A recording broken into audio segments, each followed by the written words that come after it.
Welcome, everybody. I'm sitting here with Jeff Hopkins, the principal of the Pacific School of Innovation and Inquiry. This is episode 2 of our podcast / videocast. We are calling it School of Thought. I'm Alex Van Tall, and I have known and worked loosely with Jeff for a couple of years, and am really quite curious about this model of education that Jeff has in operation at the Pacific School of Innovation and Inquiry. And so together we decided that a good way of sharing information about this model would be just to sit down and talk and answer questions and ask each other things and just sort of really have a conversation so people can learn a little bit more. So hi, Jeff. How is school going so far? It's September, what is it, 17? Yeah, hi. It's great. It's actually going really well. It's been an unusual year for lots of reasons, and most people know what those reasons are, but it's going really well. Lots of adjustments. We can't do everything the way we would design it if we were allowed to be close to people or gather groups together or anything like that, but we figured out a lot of ways of getting around that. So it's going pretty well, actually. Good. And you have a pretty I won't say small student body, because your cohort is, I think you've got 90 some odd learners this year. How many do you have? Yeah, 96. Yeah. And so, but Sai, your school was fortunate in being able to have enough space to actually spread all the learners out and accommodate for them, which I don't think is the case everywhere. No, we were lucky. We did take over some new space, not in anticipation of this, but we just were already going to do that. So thankfully, unfortunately, we've lost some spaces that we used to use for, breakout groups that we just can't use them anymore because we have people sitting there. So we have to be a little bit more creative about how we do gather people together, and we almost never can now, which is really unfortunate. So we have to do it electronically, and we actually have a little rental of some space outside of the school that's helpful, but not ideal. But even that's kind of interesting because it gets us out in the community, and we're looking at our neighbor, and there's this place like 2 blocks away that's fantastic, and no one even knew it was there before. So not so bad. There's some silver linings to all of this. Yeah, definitely. Okay, so today we are the way Jeff and I figured we would dive into this material is to sort of break it into sections, almost like chapters in a book, if you will. And we actually used a model that was developed by an organizational consultant named David Baker, who I think he works out of the United States. However, it could be in Australasia. But David Baker has this great way of structuring, sort of helping people figure out what they do. And it's a model for thought leadership. And essentially it's, what is the one thing that you do? And then supporting that, what are the 20 things that you strongly believe that support your number one conviction? So with Jeff and with the Pacific School of Innovation and Inquiry, we know that the number one thing is inquiry-based learning and allowing learners to create their own path and having teachers walk beside them. But what were the 20 things that you really believed as you were establishing the school? So those are the 20 convictions. This model we just loosely refer to as the 1-20-50. And supporting the 20 or 50 more minor convictions and actions that you would take. We won't be getting to the 50, at least not today, but we're going to start with your first of your 20 convictions. And Jeff, let me ask before I read these, did you form these in any order? I was just going to say, no particular order. It was just as they came to me. It was actually really interesting using this model, David Baker's model. It probably took me about a half an hour to do this. It was just really fast, and I was actually shocked. And it also kind of wrapped up right around 20. I think I got to like 22 and then combined a couple of things, and that was it. So no real order, just the order they came to me one day. That's it. That's great. And so that tells you, right? I mean, that's a model that works. If obviously he's run this with lots of different groups before, and 20 seems to be that sweet spot. So, Hmm. and I remember you saying that they just kind of look fell straight down onto paper. So good Yeah, to it's know amazing. that they're not really in order. However, when we hit on a really, really important one, we'll for sure be talking about that. So I'm going to read you the first one here. This is the one we're going to talk about today. And the first conviction is curriculum is more meaningful when it is emergent. So what do you mean when Yeah. you say curriculum's more meaningful when it's emergent? Well, and actually, just to go back to what you asked before we started this, is this in any order? Um, it's not in any order, and part of the reason for that is that all of these convictions are all elements in a ecosystem. So if one of them isn't there, some of the other ones don't work, and so or they don't do what they're intended to do. So part of our model was to put these things together in one place instead of picking and choosing from, maybe your last professional development session where you try something um, by itself in another context. We created a context with all of these things happening all at once because they all support each other. So the reason I mention that is that I think in order to answer the question about emergent learning, it's important to know there's a whole bunch of other things that have to happen as well, and we'll be talking about those in other podcasts episodes. But there's a few things that are particularly valuable about it. One of them is that you actually, as a school, you are building your learning around the learner. So instead of deciding what everything is going to be before they get there, and then trying to modify and adapt and adjust to the people who actually come through the door, we just build it around the people who come through the door. Um, they are the students, they are the learners, they're the people who need to learn here. So why not? um, so part of it is about personalization. Part of it is really waiting to see who we got, and then see what emerges from those people. What's strange about it as a teacher is that we're taught, all of us were taught, I know you were too, to plan like crazy. So unit plans and day plans and lesson plans and all of this kind of stuff. We don't do that anymore in the same way. We have to wait just for a little while until some things emerge, and then we begin to plan just to be just slightly ahead of that. But it's sort of a push and pull kind of a thing. Cool. So a couple of questions on that.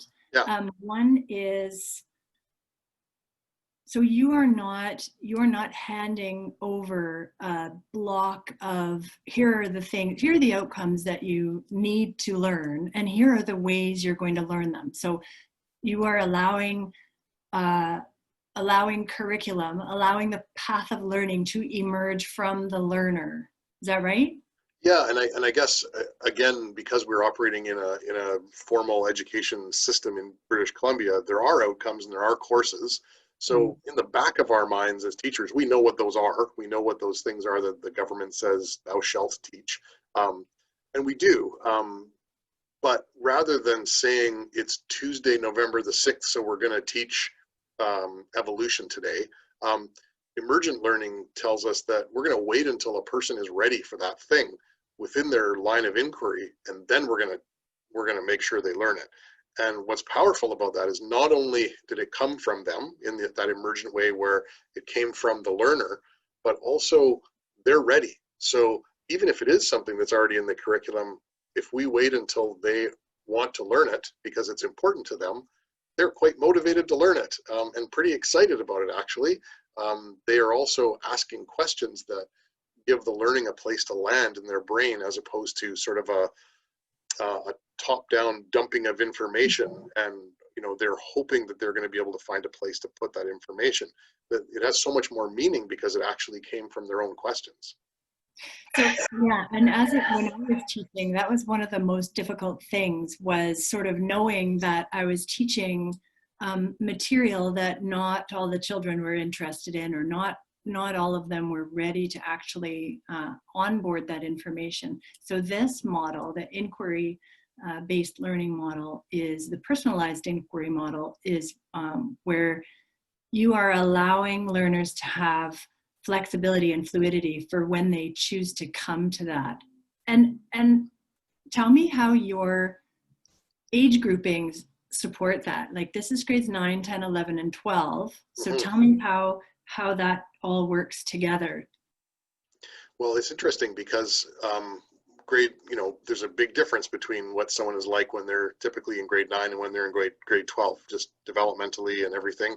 So quite often people will come in and they may because most people have never done inquiry before until they come to the school. So we teach them to ask powerful questions to start to build a foundation for their lines of inquiry. People don't know what they don't know. So some of the questions they have are very, one track maybe, like one very specific focus.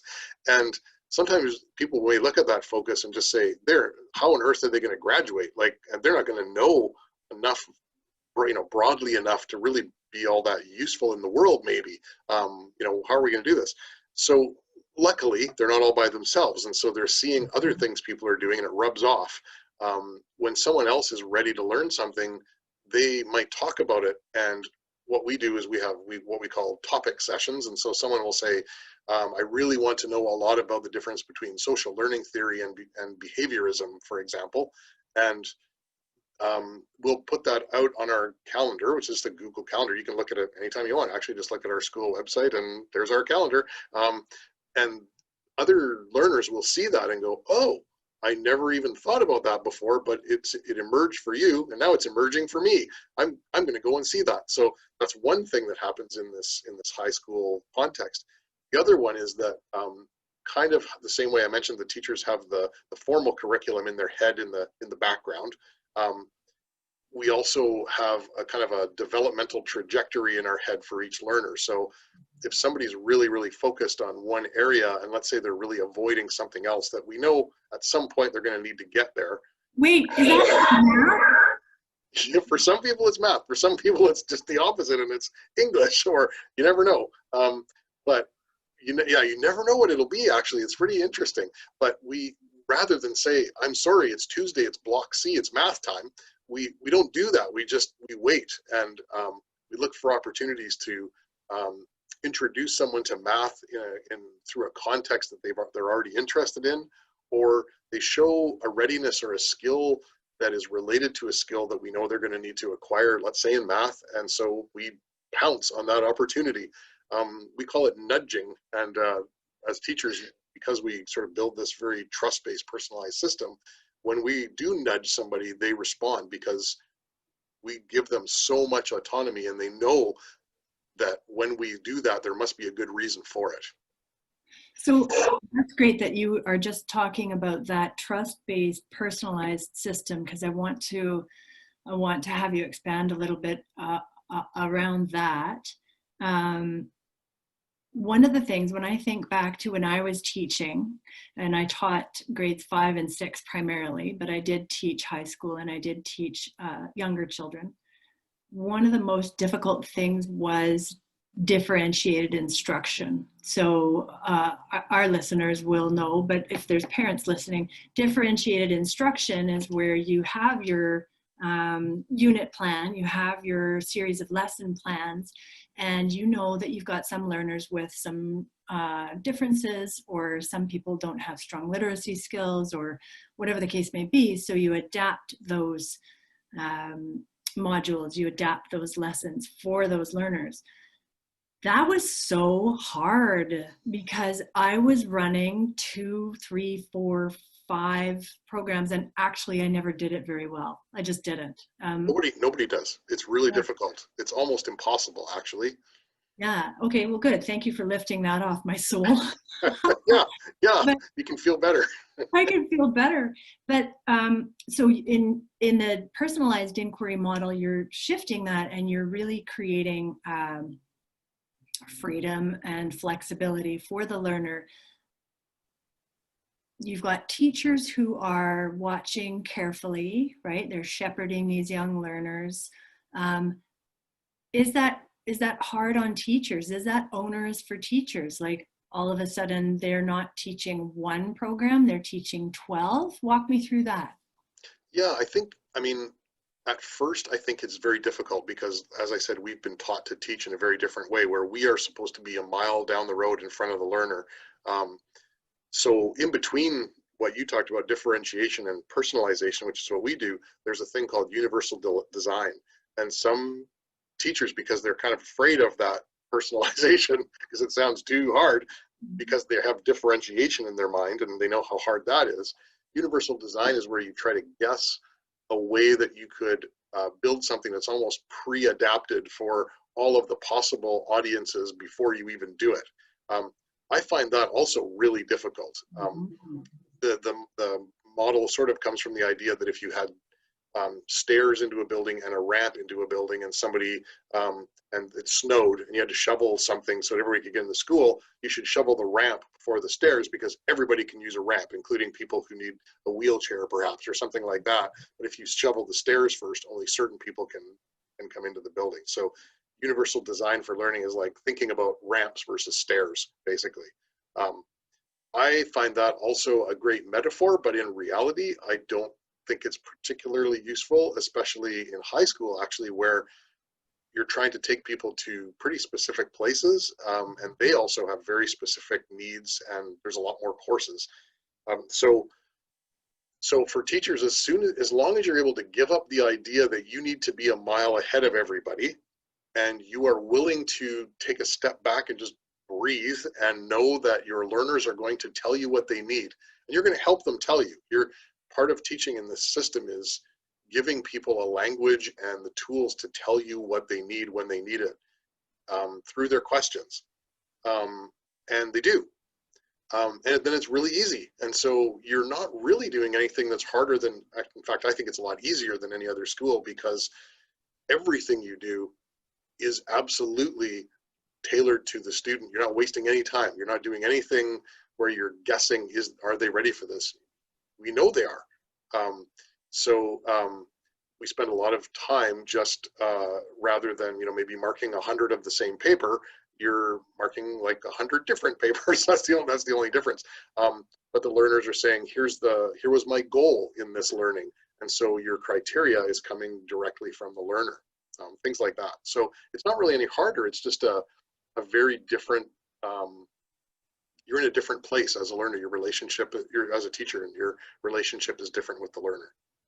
Okay, so this is cool. It seems to sort of echo what I find is happening in the corporate space or in the organizational space, because the rate of learning and knowledge acquisition is increasing. It's really difficult for any leader, teacher, chief executive officer, to be out in front, like you said, a mile out in front of their team or their tribe that they're leading. And so it's okay. We kind of have to have a mindset shift among educators, which sometimes we're the hardest people to shift mindsets. But if we can make that shift to, I don't have to be a subject matter expert. Mm-hmm. Yeah, that's true. And this is where that mentorship versus coaching kind of thing comes in, where we're mentors in some ways because we're older people and we might mentor people in, I don't know, how to be a human being in the world sort of stuff, but coaching more in areas where we may not be experts. And even when we are experts, rather than just telling people things, it's nice to coach them into a place where they can acquire that knowledge on their own with your support along the way. So if our focus is how do you create a good learning process for somebody and support that process with good scaffolding, we don't even need to know anything about the subject matter. And what's nice about that is, as you put it, in the sort of the corporate world, because it's impossible to stay on top of everything as a single person. You just could never do it.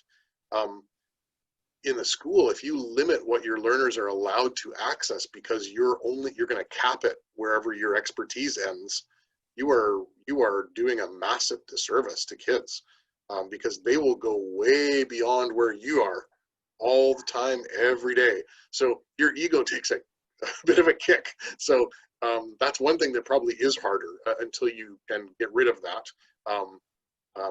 This almost starts to become philosophical, but you have to put your ego away. And your job is to help people learn things. Your job is not to know the things that people are trying to learn. Awesome. So, okay, thank you for addressing that ego piece, because I was just about to seize on that word and say, you know, that it's excellent. Like the work is all around us and it's available to us to do at any time, right? Stepping back from what we think we need to hold on to about what we understand about ourselves and just actually allow things to take place and people to expand into their best selves. And so this is a very different paradigm of teaching. I Completely want to different. Yeah. completely different. I want to ask, and this is we're winding down. We don't want to go too long, but I want to ask, what is the benefit to learners of this kind of approach? You see it all the time. You're in your 8th year. What is the gift that this gives? Well, a few things. One is it gives people a great sense that they have some worth. I know that sounds like a very big way to say that, but I think a lot of kids in schools feel like they're just going through the motions, and they don't know anything, and they're just passive recipients of knowledge, and that can become a little bit. It can take your confidence away. It can make you feel like you will never be as smart as that person who's standing at the front of the room who seems to know everything. But they really are capable of so much. And so when they become, perhaps they're explaining something to the teacher because they need to explain it to you so that you can help them learn more, they feel good. Their confidence level goes up. They are the expert in the room so often. And so there's just a very, very good feeling for somebody when they feel like they actually have a handle on something that maybe they're the only one in the building that has a handle on that. A lot of our learners also end up offering sessions to other learners, which is also unusual in schools, because they are the resident expert. So, so there's just the personal good feeling. There's fabulous resumes. So people tend to get, scholarships, and they get jobs really easily and all that because they really know what they're doing. They're not passive recipients. And then they also remember things better because they wanted to learn it. It wasn't something that they were desperately sort of trying to find a little spot in the brain to park it.